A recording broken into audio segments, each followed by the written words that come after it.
Previously on Cage Match. Hold on, I want to back one thing up. So when I mildly touched on Pat Morita's accent, I was racist? Italians aren't people. Okay. As long as we've got that out in front. Oh, God. Oh, my God.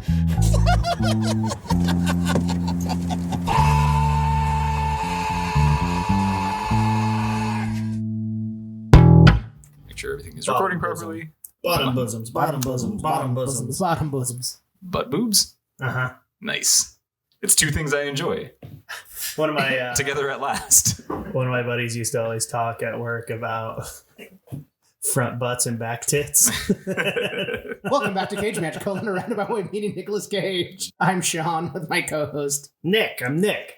And this is a bracket-style podcast where we take 64 Nicolas Cage's best movies, and we're going to figure out what the all-time most cagey Nick Cage film is, as decided by us. Yeah, some real professionals. Yeah. Mm-hmm. I like that we decide best by just saying his best movies are, I don't know, just not the 1/3 of the movies that aren't included. Which also include like a lot of new things, because, you know, we're not updating our list. And Yeah, I mean, we did start this a year ago now. Oh, happy anniversary, guys. Happy anniversary, guys. We're still amazingly doing this. And you guys are still weirdly my friends. Yeah. And we're right back to sweaty man episodes as it's really humid in your apartment. Yeah. Now Yeah. we're back to the summer. Yeah, summertime in Sean's apartment. It's where you take your top off. Yeah, we might lose some clothing this episode. I'm wearing very loose pants, but I'm not opposed. Let him breathe. Well, speaking of war crimes, Lord of War and Captain Corelli's Mandolin are the movies we're talking about today. What seed is this, Peter? So it's a 4 and a 13, I believe, and we are in the serious bracket. Well, they are serious movies, and they do seriously act. Yes. There's a lot of acting that happens in one of these films. Mm-hmm, mm-hmm. But we're going to talk about Lord of War first. I don't know what that means in context. No, that is exactly what that's what I was getting at. Oh, okay. So, Lord of War. Yeah. You want to give us the short on that? Nicolas Cage plays Yuri Oslov Nicolas Orlov. Cage plays Yuri Orlov, a Ukrainian immigrant who, in his early 20s, starts selling guns to the mob, and that quickly grows in him selling guns to war criminals and governments, and just becoming, all around kind of likable sleazebag. Yeah, he's an arms dealer. Trafficker. Which takes him on a wild ride from the fallen Soviet Union to Africa and back again. All the while, things with his wife are not great. Yeah, that's a pretty mild way of putting it. Yeah. Also starring Ethan Hawke as DEA agent Jack Valentine, and Cool Jared name. Leto as name. Vitaly Orlov, Yuri's coke addict brother. And who plays the wife? Bridget Moynahan. Moynihan. Kind of like Bobby Moynihan, but they don't look alike, and Yeah. I don't think they're the same person. plays Ava Fontaine. I've never seen them in the same room at the same time, though. True. Mm. Okay, wait, it took me a second to figure out who Bobby Moynihan was. That would be a better movie. I don't know if it would be better, but it would actually Be more interesting. Yes. Nicolas Cage, Yuri. Yeah, so he's not like a good guy, right? Like, I mean, he's a arms dealer. Yeah, this character, Yuri, he and his actions are based off of a lot of like real world arms traffickers. And most famously, the arms trafficker we traded for Brittany Griner. Griner. Brittany Grinder is a different thing. I was watching an adult documentary before you came over. All right. So this movie opens up. It's just all voiceover pretty much, with Nicolas Cage talking about his family fleeing from Ukraine. They pretended to be Jewish so that they could get out and away from the USSR. They established themselves in New York. The family owns a restaurant there, a little Crimean restaurant. Brother works in the kitchen. He is apparently a terrible cook because Nicolas Cage says that he eats there for free, and even he doesn't eat there. Good good review. Yeah. This is where we start to see Nicolas Cage get his first like gun deal. Like he uses a connection from his father's like Jewish temple to get his hands on his first Israeli Uzi. And that gets him his first sale where he kind of blunders it, but makes it out in the end with a couple bucks, realizes there's too many middlemen and he's not making enough money selling single guns. So he gets his brother involved and they start going big time. They go to like the Berlin Arms like expo. They see a lot of cool guns. I do want to say though, like this isn't a kind of rags to riches. Like he had to make this choice. We're 7 minutes into the movie and he's already like, we can sell guns bigger. Like he is not really or relatable up at this point yet. I don't think he ever makes himself a relatable character.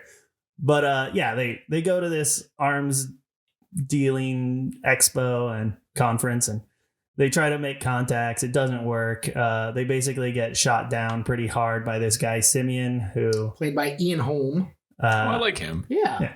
He is like the big time arms dealer in the game. I just want to point out the name of the arms fair salesman, the one that tries to sell them an old rocket launcher that, while can't take down a fighter jet, can definitely take down a commercial airliner. Oh, yeah. Is played by Jeremy Crutchley. Who's that? I don't know, but I like the last name Crutchley. Oh, okay. I thought for sure this was going to be a burn notice drop. I thought for sure it was going to be something that pertained to the content of the podcast. That is not my job here. So they meet with him, but he blows them off hard. Nicolas Cage decides, fuck it, we're going to do things differently. We're just going to sell to everyone. Well, Ian Holmes's whole argument is you pick a side in a war. Yeah. And Nick Cage is like, no, we're just going to... Everyone needs guns. Yeah. So from there, you kind of get just the flash forward of, business going down. And it's, shots of him selling guns in the Middle East. But he talks mostly about, and the movie mostly surrounds activity in Africa, specifically Libya, and eventually some Sierra Leone and things like that. This movie mostly takes place in the mid-90s. It jumps a few years early on. Yeah. But he does talk about how it's like, I sold guns to Al-Qaeda, but I never did business with Osama bin Laden. Not for moral reasons. He was just bouncing a lot of checks in those days. Yeah. I don't know if there's really much that needs to be talked about in any specific scenes. No, I mean, as far as him selling guns, it's he's a con man, more or less. You get a lot of scenes of him basically just trafficking the weapons, like how he gets them places. They're on a boat and he's always being hounded by Interpol agent Jack Valentine, and they get a tip that Valentine's coming for him. So quickly they change the name of the boat and, have to scramble to fly a French flag sideways to make it look like a Dutch flag. And, they get off because the containers are filled with rotten potatoes, which throw off the agents and wackiness. And then, later he's flying airplanes. And for the most part, it's not terribly interesting. I found it fine the first time. It was fun the first time. It was fun the second time, but I don't know. You've seen it and it doesn't amaze you. So it's interesting that it's a 4-seed because I kind of had higher expectations of it. Not that the 4-seeds are all bangers, but I sort of thought that it was going to be better. It's well acted. That's the thing. I thought it was well acted. It's well written. It is well written. So this is 2005 film. And it has good flow. It's got really good flow. It's hard to describe just because it is such a series of it's just a linear series of vignettes. I mean, we do get some looks into his personal life. He's really close with his brother, played by Jared Leto. From the outset, he talks about how he's been obsessed with Ava, since he was 10, and at the start of his career, uses what resources he has to rent out an entire hotel, spends $25,000 because she's a model to book her for a modeling gig at this hotel, and then pretends that the photographer got caught up in Miami. There's no flights home till Saturday, so he offers to give her a flight home on his private jet, which the people working at the airport, he paid them off just to like spray his name on the back of the jet. So as they take off, it starts to like smear. Yeah, paint wasn't even dry yet when they take off. But it didn't matter because by the time they landed, she was his. She was just looking at my eyes. Nice. There's a lot put on. He has this family, he has this wife he loves, he has a son he clearly cares about, which is kind of tries to get to the heart of the matter once he starts seeing children soldiers and watching kids get murdered in Africa.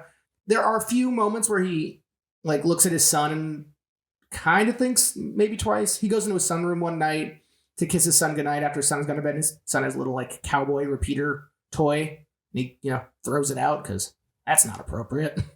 I don't know if they're trying to like put a little moral, like give him a little bit of morality, but he doesn't have it. I mean, it ultimately leads to the death of his brother and his wife turning him into the feds. Yeah, and it's kind of interesting how, like, with all of this, it's well written, it's well acted, but I think the thing that I don't get out of this is any kind of like emotion. Like, he never, like, to the end, really ever seems to regret being an arms dealer. I mean, even after his wife leaves and he's like taking that other job or like getting out of jail. Yeah. It's like he doesn't seem to like care. Like, he calls and whatnot, but leaves a message on the voicemail. But no, he's definitely has some, disconnect from all of that. And I mean, it's just hard to be sympathetic with a character who doesn't operate in a human way. So this is 2005. This is kind of Nick Cage is still writing that. He's been in a lot of good stuff. I don't feel like we're at the point yet where his name is just associated with subpar, churned out. He's in everything. Yeah. Like, this definitely has the feeling of it trying to be it's clearly not going for an Oscar, but it's trying to be a prestige movie of some sort. Oh, yeah. Interesting.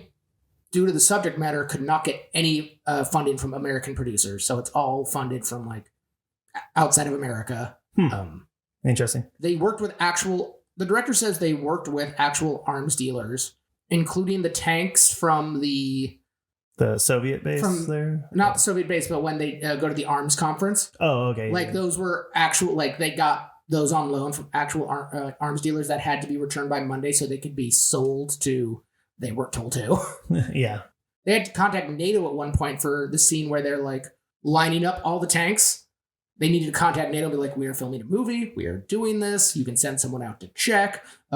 Just in case a satellite picked up all these tanks, like, amassing that, they weren't like bombed. Sure. Yeah, so there's a lot of interesting stuff that went into the making of this film. But you're right, there isn't much of an emotional core to the film. The film is mostly about arms dealing is bad, and it's mostly done by governments. Like, the US and Russia and China sell the most guns, and that's bad. Yeah. That is how the movie ends too, with that little written like. Oh yeah. They do a title card at the end that tells you about, the major, like, the entities that sell the most weapons are actually the top, or the 5 permanent members of the UN Security Council. Yeah. And I will say, in terms of pacing, like you said, it is a lot of vignettes. There is a lot of good setup and payoff in this film. Early on, he's selling to a Colombian drug lord who like shoots him in the stomach. Yeah. And he said, like, the first rule of arms dealing is never get shot with your own product. And then what winds getting him caught in the end is his brother Vitaly has a change of heart when he finds out their guns are going to be used to kill a bunch of innocent kids and stuff. Yeah, innocent kids in Africa. To be fair, he did also just watch some kid and some girl get hacked up with machetes by a small mob. And yeah, no, I mean that's enough to like start making you think otherwise. Yeah, rightfully so. Vitaly is actually the most like relatable character. Does he actually have a moral compass? Yeah. I mean, kind of. It's hard to tell because it's like his character is being told from his brother's eyes. So there's a lot of like, he doesn't know what his brother's motivations are, things like that. And he makes those statements too in narration. Yeah, he is kind of the moral center of this film, and he's the one who has the biggest problem. Even from their first sale, when they're lining up a bunch of kids at a firing range, he wants to get involved, and Nick Cage tells him, you can't. There's nothing you can do.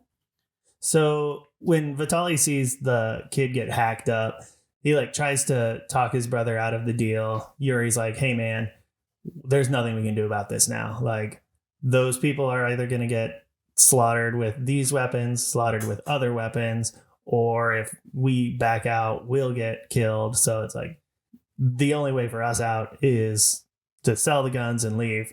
So Vitaly kind of gets in line and he's like, "Oh, okay, fine. Oh, I'm in. I'm just misunderstood the deal," talking to the guys from Sierra Leone.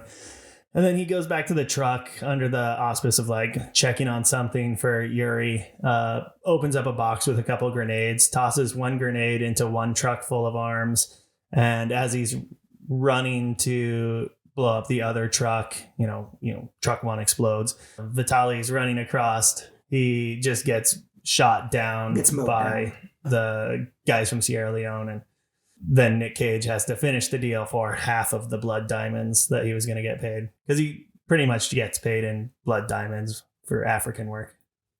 This movie is about pointing out like the weird, fucked up world of guns and unregistered, untraced guns, and they take advantage of that to make this film. Yeah, it actually like comes really close to talking about something that had been talked about during that time, but like would get more attention like in the last like 5 years. And that's like what happens when a government leaves a war zone and all the stuff that they just leave behind. And that gets into the subject of burn pits, which is something that Jon Stewart's incredibly passionate about. But and for good cause, it's fucking people up. But like all these like military guns, like they just leave cars. Like it's cheaper to just leave it. Yeah, well, so they're not going to bring it. That was their first big haul. It was cheaper to leave the guns than to fly them back out. So after like Desert Storm or something, Yuri and Vitaly are selling guns by the kilo. Ultimately, Ian Holmes' character shows back up because now Nick Cage is running the show and it's like, we should team up. And he's like, "No, you were right the first time. I'm not good enough for you." So Ian Holmes tries to have Yuri killed, but inadvertently blows up Yuri's uncle. So Yuri is responsible for the entire like implosion of his family. Like his mother says, both my children are dead after Yuri gets caught bringing his brother back into the country. So he paid off a doctor to give him a fake, pull all the lead out and give him a fake death certificate. But he missed one bullet under the rib cage, which got caught in an X-ray when they were bringing the coffin back in. So they checked it out. I did have another quote picked out, but rewatching that scene last night when he gets brought in, probably the better quote is at the airport. It's like, "Mr. Orlov, I'm from." What is it? Alcohol, the ATF, alcohol, tobacco, and firearms. And Nick Cage just goes, "I'm assuming you're not here to talk about the alcohol and tobacco." This doesn't seem like a movie filled with laugh out loud quotes or just like really poignant shit or anything. I mean, if you're dark enough, he says some things that, he says a lot of things that would fit really well in those like subreddits of like, "I'm 14 and this is deep" sort of stuff. Okay, so this is something I actually do want to talk about. You say this is well acted, and I don't think it's poorly acted, but I don't think there's no depth to anyone's performance, and Nick Cage is monotone the entire time, and maybe that goes to the character's sociopathic nature. There's no emotion throughout this film. Bridget Moynihan probably gives the best emotional performance in this. Yeah. Well, the only two people who have like emotional characters would be Ava and Vitaly. Everything is kind of from Jack's POV. So some of these characters, might not get the chance to have an emotional moment or an emotional growth just because, his parents, they're not in much of the movie. No.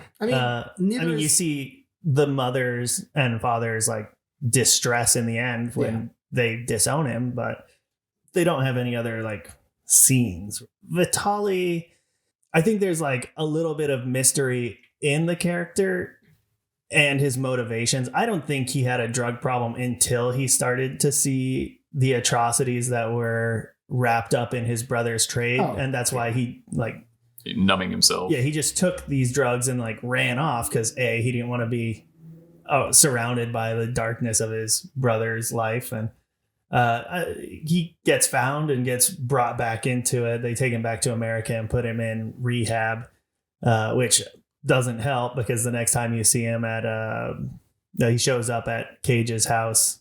He's obviously on it again.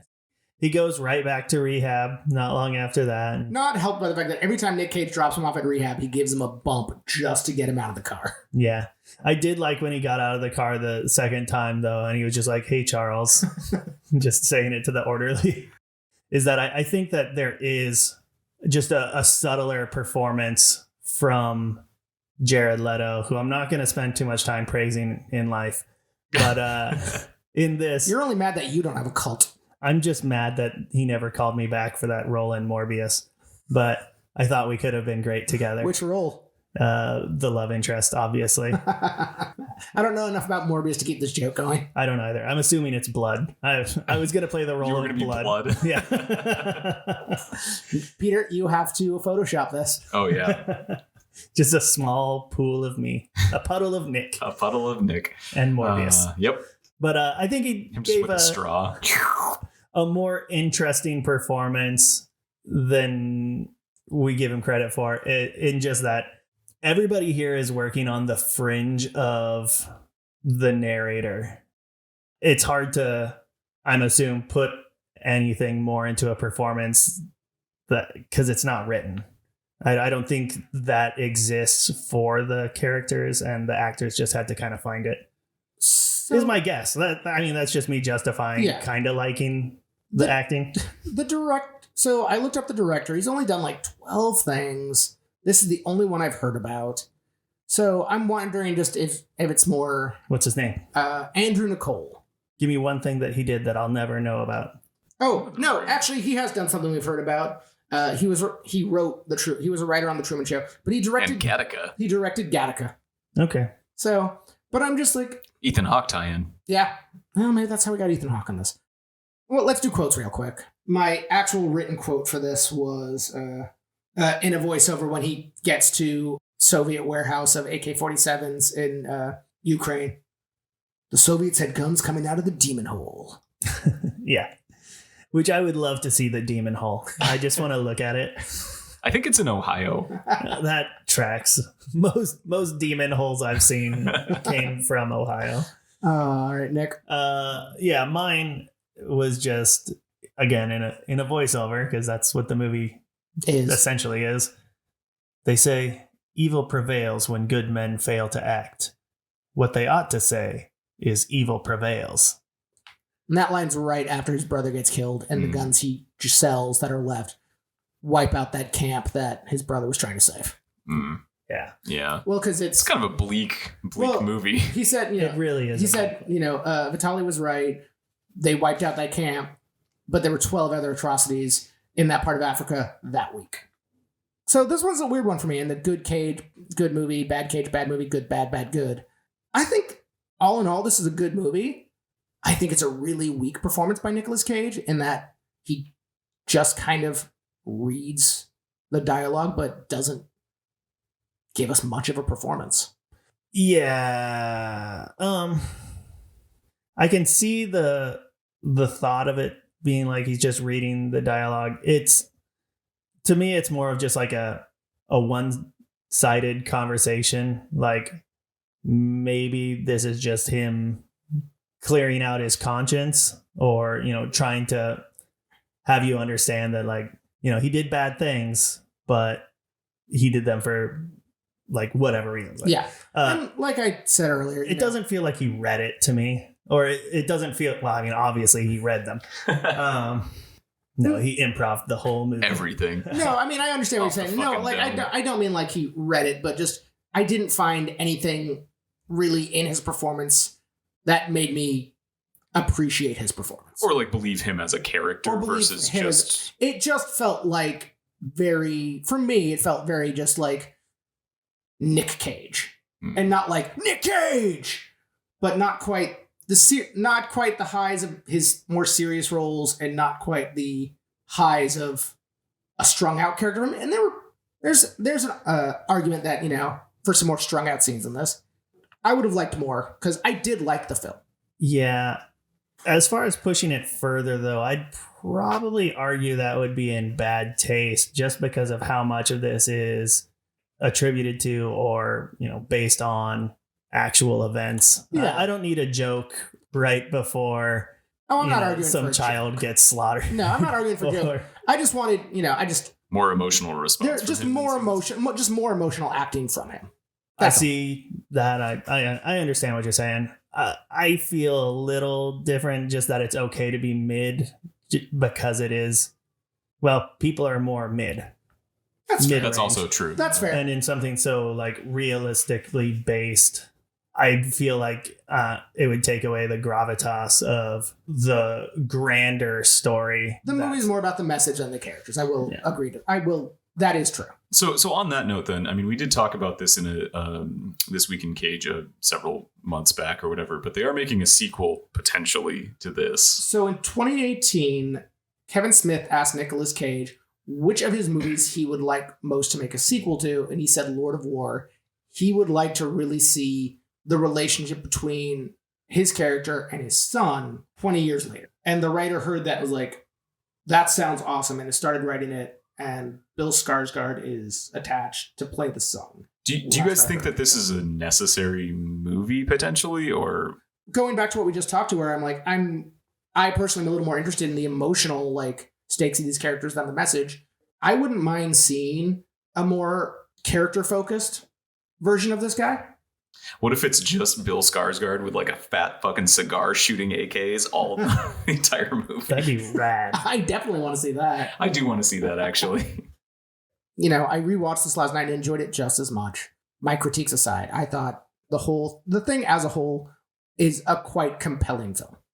Yeah. For a number 4, I thought it felt a little short for me, but it holds my attention when I watch it. It's hard to talk about, but I liked it. I thought it was a good movie. I thought Nicolas Cage did a good job in it. So our next film up is Captain Corelli's Mandolin, a film about a woman who wants to fuck a mandolin. Let's get back to this comedy podcast, shall we? Nick Cage is at least somewhat charming in this movie, but not a ton. Yeah. So this film is, in the broad strokes, Italian occupation of a Greek island. There's a lot of hand gestures going on around my face right now, and I'm uncomfortable with it. You can't say broad strokes, Sean. Yeah. Actually, lady strokes. About the Italian occupation of a Greek island during World War II. Nicolas Cage plays the eponymous Captain Corelli, and he brings his mandolin, who you'd think would be the star of the show, but really isn't in it that much. I expected like an animated mandolin, like dulling out wisdom and like singing songs about, you know, how we're all like the same. Was that only in the Blu-ray? Because I got all of that. God damn it. Again, mandolin fucking. What are we doing? Captain Cantinelli's... Yeah, Captain Cannoli's Mandolin. There we go. That's what I wanted to get at. Captain Cannoli's Mandarin. So we've got this Greek island and a little like slice of life story in the opening with a young Grecian woman. So John Hurt, I'll just go through the cast real quick. Perfect time to do it right in the middle of a sentence. Yeah, we're describing the characters. Let's just oh man, I have Honeymoon in Vegas pulled up still, so I was like, Mahi, I don't remember being in this. So Nicolas Cage plays Captain Antonio Corelli. Mahi was the German captain. Penelope Cruz plays Pelagia. John Hurt is Dr. Iannis. Christian Bale as Mandras. And a bunch of Italian actors. I'm not going to attempt to pronounce their name. I think the other one that stood out to me was David Morrissey. David Morrissey is Gunther, the German captain. Yeah, I thought he was well cast. I'm just going to get this out of the way right now so it can be edited out easily. This movie tries real hard to make a sympathetic Nazi character, and like all media, completely fails at that. I don't think they tried too hard on that one. I mean, they want you to not hate him. They want you to not hate him the least, right? Yeah. Or wait, I the think most? what they wanted was to be like, hey guys, like this is the whole theme of the movie. Fascism is complicated. Yeah, that is kind of the entire gist. Yeah. Living through the fall of Western civilization, I don't know if it's that complicated. Oh, also, Almost always going to take it. just because the accent work in this movie is atrocious across the board, I feel fully fine with us doing any bad accent that you want to do, even if it's really bad. Oh, I'm gonna. Okay. Because they're all terrible. We should just put a stinger in the beginning where you explain Oh, yeah. that it's okay. No, the stinger is you just take my clip from last week saying Italians aren't people. Yeah, exactly. That's the way we start everything off every Previously week. on Cage Match. Italians aren't people. Fuck! I'm not saying don't do it, but don't do it. Yeah. I mean, I kind of think that's the perfect way to open it up. it's pretty good. Yeah. I mean, it's a strong start. We're not big in Italy right now, so we're big with Germany. All right, if you do that, though, you have to keep this little riff in. Oh, absolutely. Otherwise, we just look bad. We don't look like anything. It's an audio-only format. Hey. All right, so Nick, bring us through the quick plot line. Boy, where did I leave off? Oh, yeah. The first sentence. So it's about Did you know Irene Pappas was in this? I fucking am going to unplug your microphone. I'll stop. Starts out just giving us the story of a father and daughter. He's the doctor on the island. She's kind of like learning from him. They have kind of a, quaint little life. It's in the shadow of World War II. Her boyfriend, played by Christian Bale, Mandras, kind of is a big man child. He goes off, after getting engaged with Pelagia. Pelagia. I sanction these stereotypes.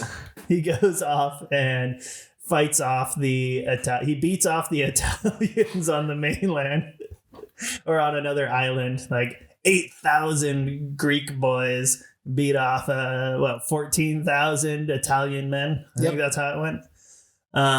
Then she's writing him letters, but never hears anything back. The Italians, Hitler isn't gonna let his boys, his buddies' boys, be beaten down so easily. So he sends the Italians in to occupy this Greek island. They do. That's how we get Nicolas Cage's Captain Corelli and the Mandolin. Played by a mandolin. Yeah. Played by a sitar. Weird. Great. They were trying to be inclusive. Taking jobs away from mandolins. This was before the Supreme Court repealed affirmative action. This movie was from 2001. So they arrive on the island. There's a little bit of back and forth. He's supposed to stay at the doctor's house. They're Pellegrino. Pellegrino. She doesn't like having him there. So there's, tension. They eventually kind of start to like each other. Bad stuff happens in the general fog of war. The Italians surrender and he leaves the island, but there's a tiff. Some people get hurt and eventually he comes back. And he and San Pellegrino kind of have relationship. It gets fuzzy at the end for me. They reconnect at the end. Yeah. That's kind of where we... It's a long movie, and it is very slow paced. This is two kind of slowish 2.5 hour movies or whatever, 2:15 movies. Yep. Yeah. This week. So. I think I decided the order to watch these in because this one was 2:11 and Lord of War was 2 hours and 7 minutes. And I'm like, that's shorter. I'm going to watch that first. Slightly shorter. That's a credits shorter. I went for Captain Cannoli first, and I do not regret my decision. Captain Canterbury's Marionette. The Wild Wildeberries. Is that a thing? What? Thornberries. There we Yeah, go. there you go. I wasn't allowed to watch TV growing up, so I don't know these things. This explains a lot. Yeah. Okay, we got to talk about the accents. Let's just kick it off with that because they're Which part do you want to talk about first? So they cast almost exclusively not Greek, Italian, or German people for the main speaking roles. There's lots of Greek actors in this. Yeah. In, auxiliary roles, but like everyone who's a main character, John Hurt, Penelope Cruz, Christian Bale, and the best accent, Nicolas Cage. As a guy of Italian descent, like it's a shitty Italian accent. I wish he had done this accent in Moonstruck, though. Same. Me too. Moonstruck, an aggressively Italian movie, and this one, a movie with Italian aggressors. I said I wasn't going to do the joke, but I did it. You got it in there. Don't worry. We always have the opportunity to edit it out. The worst, that's true. I have that power. Aww. The worst part about Don't say it in front of me. It's just mean. We'll turn around. The worst part about this movie is there's a scene where Nicolas Cage is like translating Greek for Germans, and he reads a message. Somebody else is just like, what? Well, yeah, I was very confused by this until at my rewatch. I'm like, is this like Disney's Pocahontas where there's like magical English where everyone speaks English, but everyone's speaking a different language? Because there are times where Nick Cage will translate for the Italian officer to the crowd, but that Italian officer will speak English to Nicolas Cage. Yeah, it's incredibly puzzling. It's befuddling. Like the scene you're talking about, yeah, it's when the Italians, they march into the square and they're going to take get the surrender from the mayor of the island. That mayor rules. Good guy. And I'm going to give my quote right now, because my quote is Nicolas Cage's second line in this film.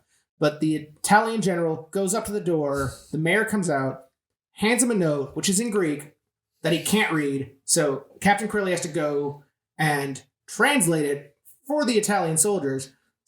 His second line of the film, he reads it, "Fuck off," in a British accent.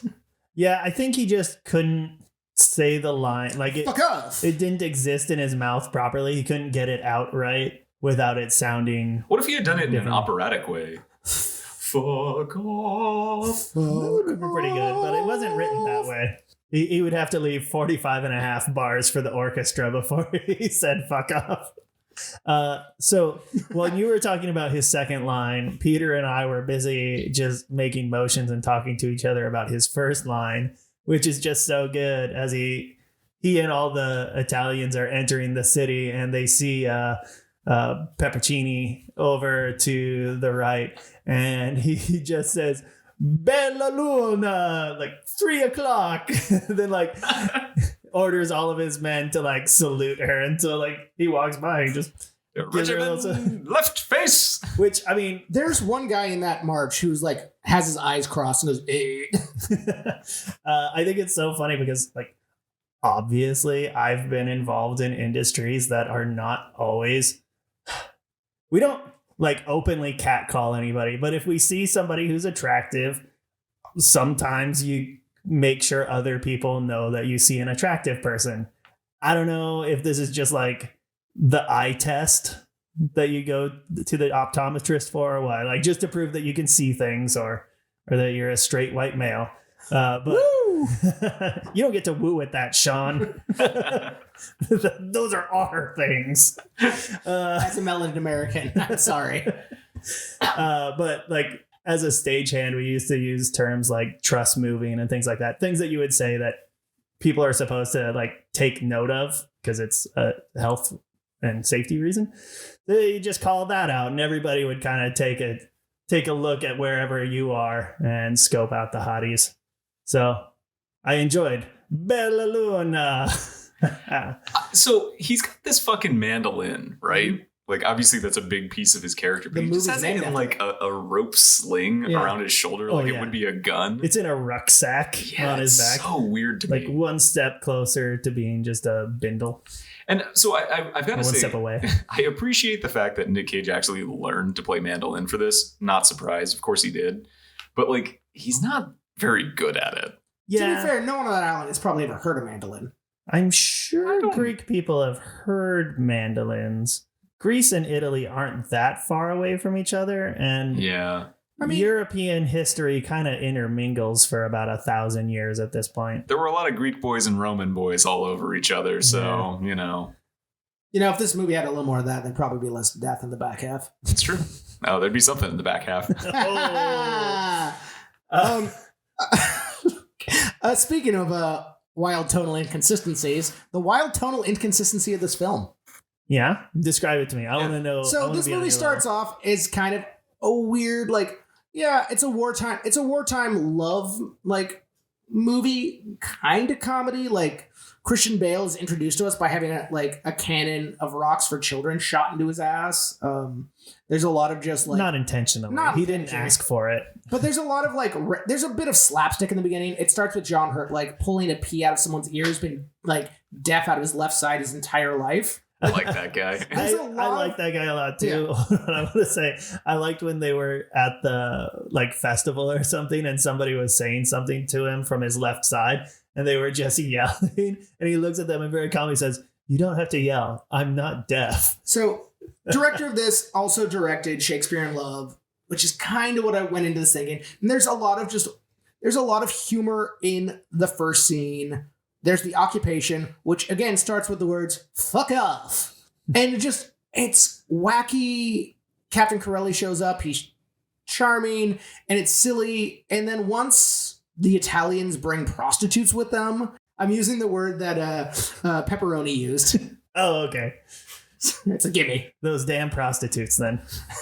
And just hang out on the beach. They sing opera, and then once Italy surrenders to the Allies and the Germans kind of come in, then it becomes just a fucking war movie with some really graphic violence, including someone getting shot in the head, people getting mowed down, lots of blood, Nick Cage being left in a pile of dead bodies, a woman being hung by the neck till dead. I have no problem with if there were violence in this film, fine, but it's horrendously graphic. Yeah, it was shockingly graphic. It was pretty intense. And then it all comes in a pretty quick sequence, though. True. It's not a very long thing, No. and it's not all throughout the movie. There's 2 scenes with some violence. That's about it. No, but again, someone gets shot in the head. Yeah. Directly. You see the bullet hole. And Blood it has a splatters. little extra spurt out Yeah. of it, too. I was a little shocked by that, to be I was honest. just I thought I that was was a just little going to aroused. You could have cut it away, is all I'm saying. be Bella Luna. It's just where this movie starts and where this movie goes is just I don't know the word wacky. for hole, but beautiful hole. Bella hola. and then the movie ends with the guy asking if he can get the pee put back in his ears because he's tired of hearing his wife bitch. Yeah. Yeah. It ebbs and flows is what I'm saying. It's an interesting movie overall. Cage's crew, all his guys, they're not fighters at all. No, they've never seen real action. Yeah. They don't shoot anybody. They just sing and love opera and shit. Yeah. And I did really enjoy that part. And actually, my quote from this movie. So he gets this new guy who's added to their regimen. There's this big beefcake dude named Carlo. And Cage comes up and is explaining how they're the singers and everything. And Carlo is just what the fuck is all this? Cage is shaving and singing, and all the boys are singing. And he's explaining the rules of being part of the crew. And he says, "These are the rules of engagement. 1, all of those called to musical fatigue shall be obliged to play a musical instrument. Spoons, the helmet, comb, paper, and so on and so on. 2, anyone who says that Donizetti is better than Verdi shall be required to sing Funiculi, Funicula, and other songs about railways. 3, and that was it. There's no 3. Yeah. That's good enough. 2's good. 2's good. There is just a problem with this film in sympathy. I just can't get over the fact that it is just Germans bad, Italians good, but they're both Axis, fascist-led countries that committed atrocities. It's just because this guy hasn't shot anybody, but it's are we seriously using the just following orders argument? Because that's not a good one. I don't think that's right. They really try to make you not think about the Italians' role in World War II. Yeah. Even the one soldier who has seen combat, it's he saved 50 men, never fired a shot, never took a life. Yeah, I mean, it is still a movie about fucking World War II. Yes. And you don't see a lot of World War II movies that intentionally portray Axis members in sympathetic and lights. Now, that being said, I'm going to talk about one of my favorite scenes when Lemony, Lemony. I think it was Lemony. The little girl, Lemony, finds a mine out on the beach. Oh, hell yeah. And so Nicolas Cage and his little troupe of opera singers goes down there, and they're like, oh, yeah, it's a Turkish mine floated up from World War One. We'll get rid of it. It's probably full of explosives. We'll get rid of it. So there's just a scene of all of his boys down there, like whistling and singing and like passing sandbags up, and they're building a little bunker, and Nicolas Cage gets the explosives and he sets them up all around the mine. And before he runs the det cord back to the bunker, he gives this speech. And this is my favorite line from this. We are going to explode the bomb. It will be a fantastic explosion. And when the time comes, nobody is to come down to the beach.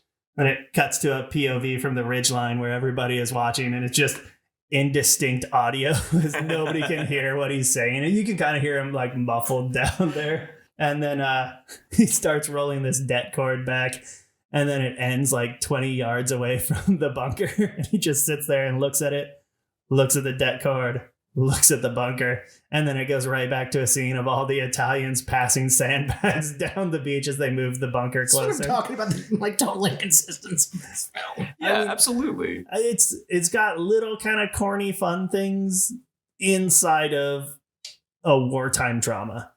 Yes.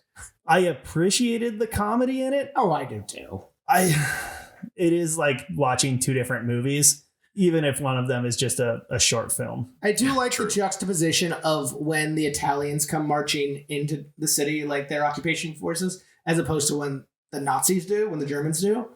Because when the Italians do, like, they're all like just marching in, like catcalling women, and they have like these little what look like metal slug tanks, just tiny like one man like tanks.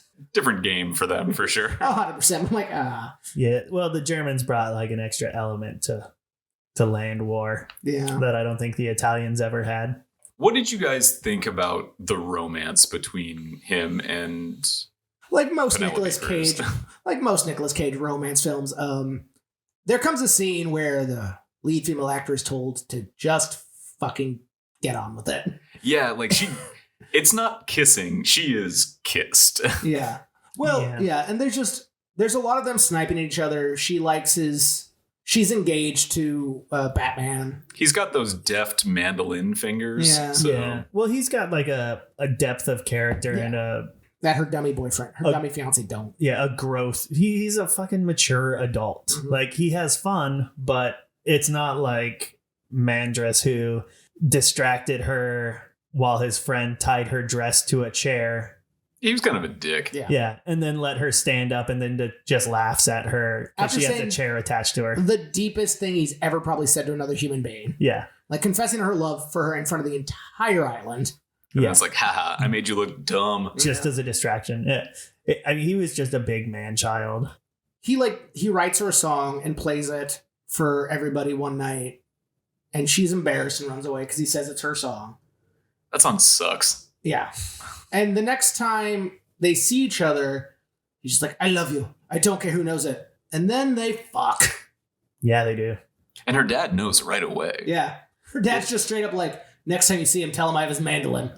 Her dad had also established, like, he was in like the same situation as Cage, not, wartime criminal stuff, but in that, like, he fell in love with somebody who was already engaged, and that's how he and Papacino's mom got together. It's the best one. Papacino is a good one. I do love that speech. I wanted to thank you for bringing that up, because I do love when he's talking to Captain Corelli about that, because he gives him the speech about like how, if you love someone, it shouldn't matter. And then he was like, this island's known nothing but war and disaster for centuries. Don't make any plans. Yeah.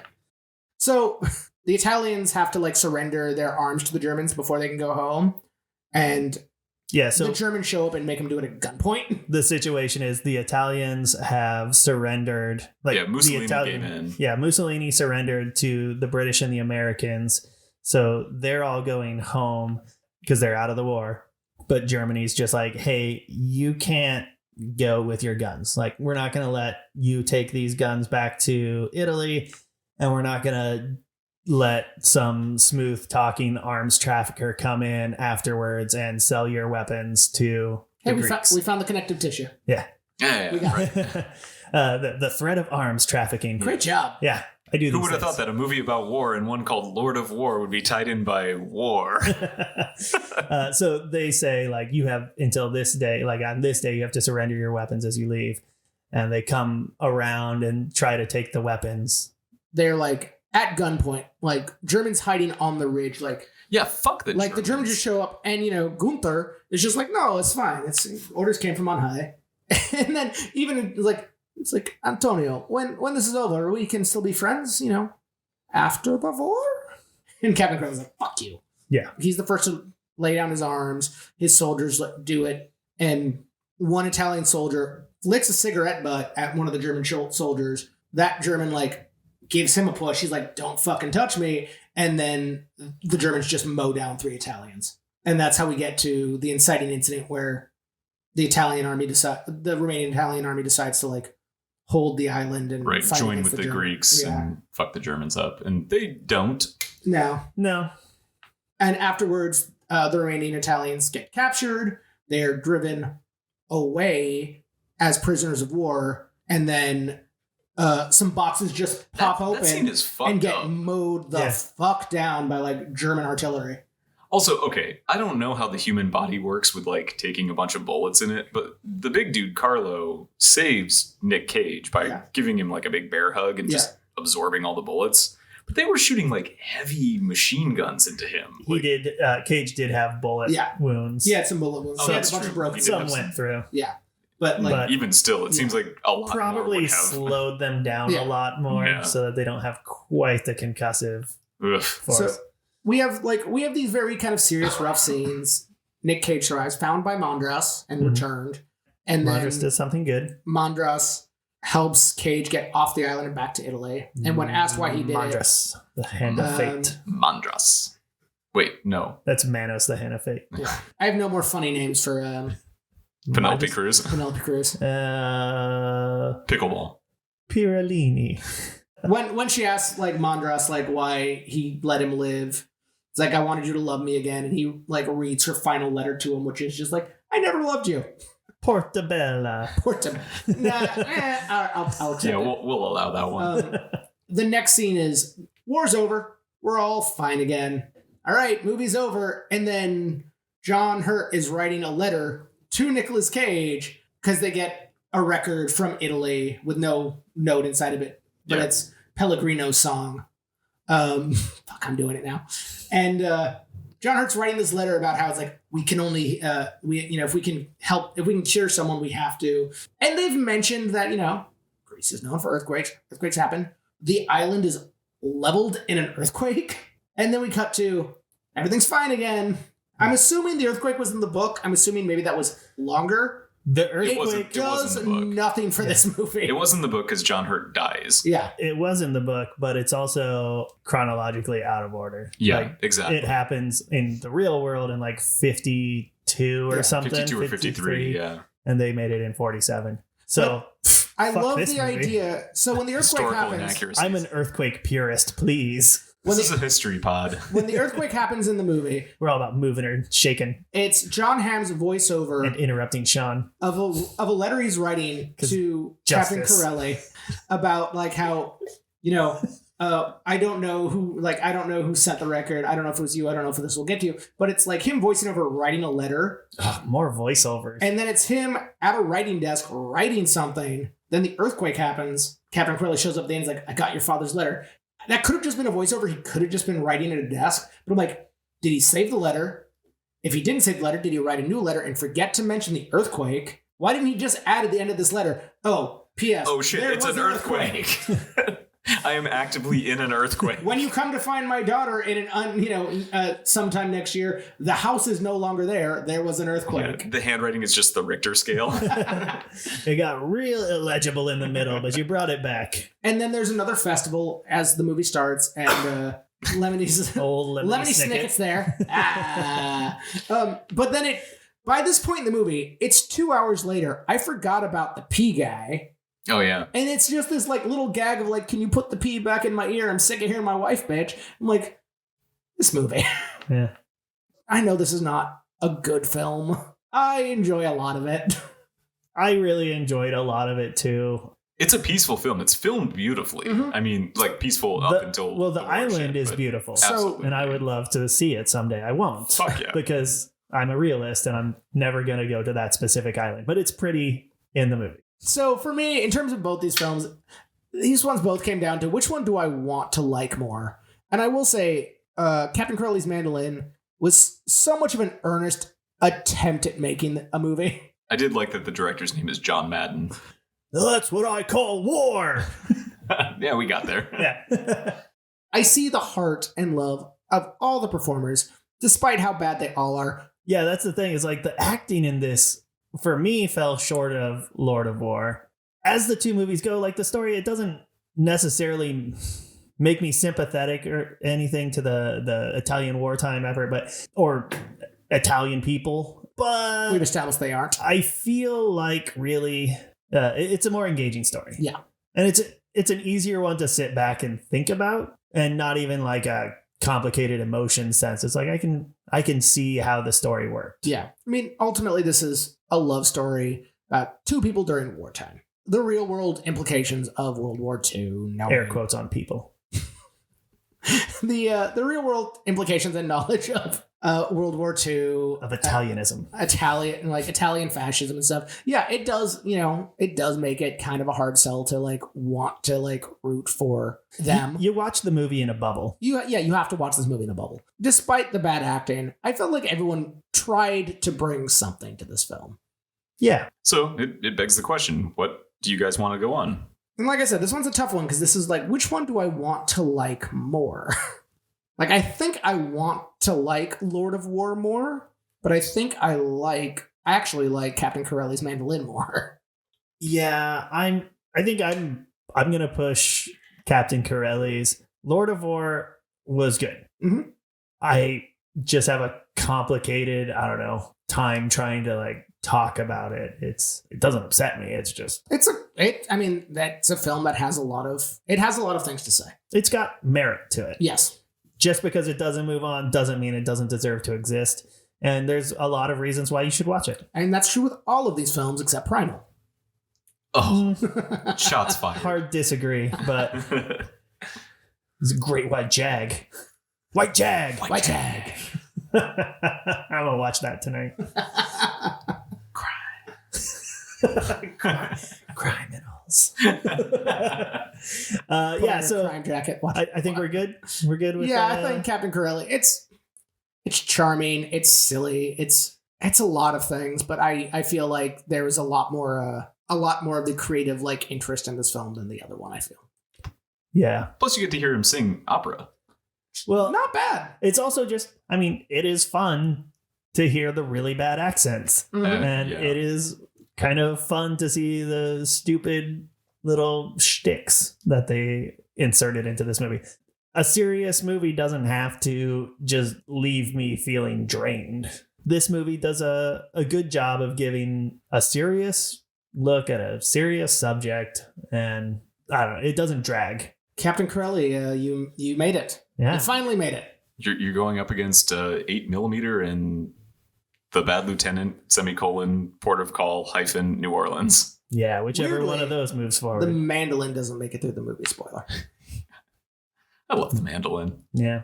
What are we doing next week? All right, next week we've got Wild at Heart and Knowing. And for anyone who is listening to this back in time, you can watch Wild at Heart with Nick and Sean No, you tomorrow. No, you can't. Let's plug the thing. You can do it. You can do it, guys. So 2 weeks ago, you could have watched this movie with us. That's true. Enjoy that. Most importantly, this will be the first time that we watch a movie together. Yes. Yeah. Say no words to one another. I mean, we won't be able to No worries talk about through that. I hate talking to you guys. This last year has been hell. Well, you got another year of this at least. Yeah, that's true. And then you have our next podcast. Unless I can come up with body doubles. We've established people look like There's me. a lot of It's people that look weird. like Nick. The hard thing is, on an audio-only format, that doesn't really absolve me from much. That's true. Fair. Yeah. Just got to find somebody else who's You good need at a close-up voice. magic. Yeah. So anyway, thanks for listening, and please rate, review, subscribe. We are on Instagram at cage_match_pod because we are late to the game. Also, don't forget to yell at your neighbors. We Yell we this shit at your neighbors. haven't done that in a while. Tell Yeah. them all. Tell everyone. Yeah, you can chat with us on Reddit. We're Cage Match Pod, and if you're interested, you can get us. You can give us money and support us on Patreon at Cage Match. It's super helpful for us. At some point, we're going to get better equipment and fund some other fun shit for you all to listen to. It's a Burn Notice podcast coming up. Burn Notice podcast.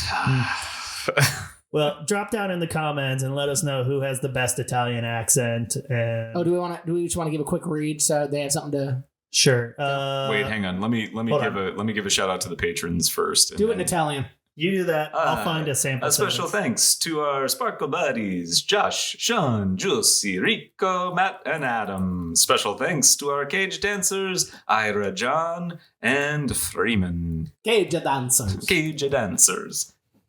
Hand gestures. Thank you for listening. When the moon hits your eye like a big pizza pie. Mm. And then we can all say, that's amore together.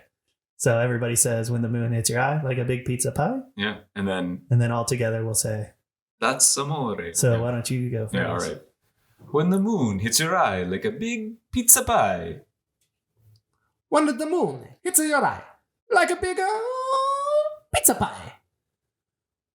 When the moon hits your eye like a big pizza pie. That's amore. We're sorry, Italy. Thank you for listening. Yeah, I do. yeah, we're sorry, Italy. I do love Italy. I want to go back someday.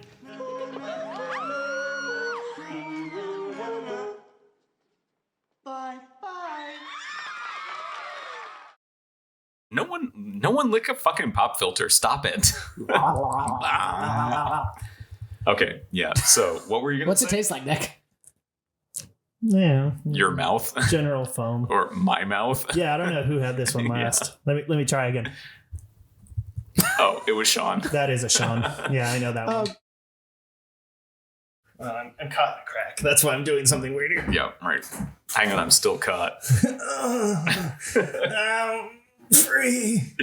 This is the episode where we lose all our patrons. Yep, exactly. No, we're gonna get weirder new ones. Ooh, good. Gonna be a lot of cage dancers added. Which is my sweet spot. It's a good spot to be. Yeah. I don't have a sweet spot. I have a slightly bitter spot. Mm. But That's it's my, just as good for licking. that's my core. Bella hola. Bella hola.